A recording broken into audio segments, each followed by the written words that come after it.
Nothing's worse than when a band stops taking chances and puts out the same record over and over again. But I get it, it's scary to get out of your comfort zone.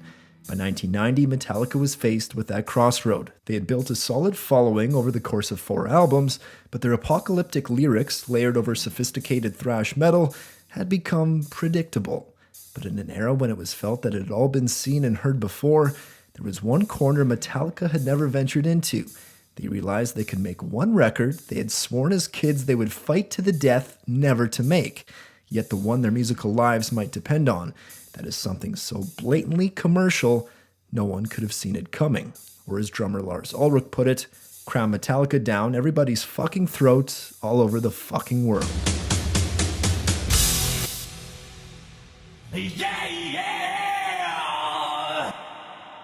As their live shows to wrap up their And Justice for All tour winded to a close in the summer of 1990, Metallica began to turn their sights on what their next record might look like. One thing was clear, all 4 members agreed they didn't want to make an And Justice for All Part 2.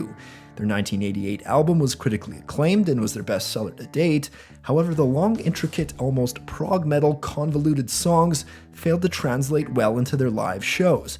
Plus, artistically, they had felt they'd taken their progressive thrash concept as far as they could. You could sort of tell as we were playing to arenas and stuff that the attention span of the audience as we got into 10-minute songs started to lose them a little bit. And towards the end of that tour, we were like, the only challenging thing left to do now was to try to write shorter songs. As the band now discussed their next album, they knew Metallica's place as thrash metal's biggest band was unassailable. Now they would set their sights on an even greater prize, becoming the world's biggest rock band, period. In August of 1990, frontman James Hetfield met up with Lars to go through their usual pre-production demo process before recording an album. They would sort through hours of a cassette they simply called the riff tape. It was a collection of rough guitar riffs and melodies they all had collected over the years, whatever wasn't used in previous albums, and whatever new ideas came into the fold. It just so happened to be one of lead guitarist Kirk Hammett's riffs that caught their attention early on.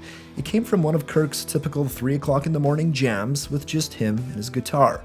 Out came this simple riff pattern with a great groove, inspired by the heavy riffs on Soundgarden's 1989 album, Louder Than Love. And when it came time to start getting songs together, Lars called me up and said, "Hey, this is a great riff, on your tape." I go, what are you talking about? And he played it to me over the phone.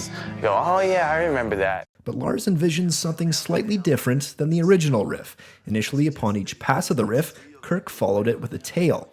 I came up with the idea of changing it around so it would become, 3 and then the tail. The riff would lay the foundation for the biggest hit of their career up to then, Enter Sandman. For the lyrics, James usually follows a similar approach as to how they comb through their riffs to start a song. Metallica had a running song titles list, and there was one phrase that kept getting bumped. Enter Sandman, I think, has been around the longest. Everyone's going, what the hell does that mean? James thought it would be a good idea to try combine Kirk's riff to this song title that had been kicked aside. Maybe Enter Sandman could be about a baby dying in a crib. So James put pen to pad on a story about a baby lying there, and the Sandman comes in at night and kills it. But for Metallica's new fresh-faced producer, it was too much. Bob Rock was a former small-time Canadian musician who'd since hit it big as a producer for Motley Crue's Dr. Feelgood. As part of Metallica's new musical direction, they thought Bob's ear for a commercial sound fit perfectly into the new territory they wanted to be in. However, Rock was a perfectionist and wasn't afraid to speak his mind. He told James his lyrics about a baby dying were just too gruesome to be accessible, plus it didn't have any real meaning to James. The part where he sings the Off to Never Never Land lyric was originally Disrupt the Perfect Family. James would eventually swallow his annoyance, though, and came back to the studio weeks later with rewritten lyrics. James reframed it as a kind of twisted lullaby that drew on a child's fears, real and imagined. James later said, quote, "I wanted more of the mental thing where this kid gets manipulated by what adults say.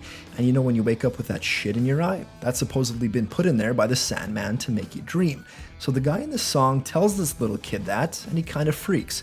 He can't sleep after that, and it works the opposite way." Although Enter Sandman was the first demo laid down in August of 1990, more than 7 months would pass before James hammered out the lyrics and vocals. According to Lars, Enter Sandman would be the foundation to guide the whole Black Album. Released as a single on July 29, 1991, it became Metallica's biggest song thus far, teeing up the next stage of their career. Enter Sandman, overexposed as it might be, is commercial heavy metal at its finest. Metallica ventured into that unknown corner of making a commercial song they swore as kids they'd never make. But by getting out of their comfort zone and still staying true to themselves, the world would welcome it, being crowned down its throat.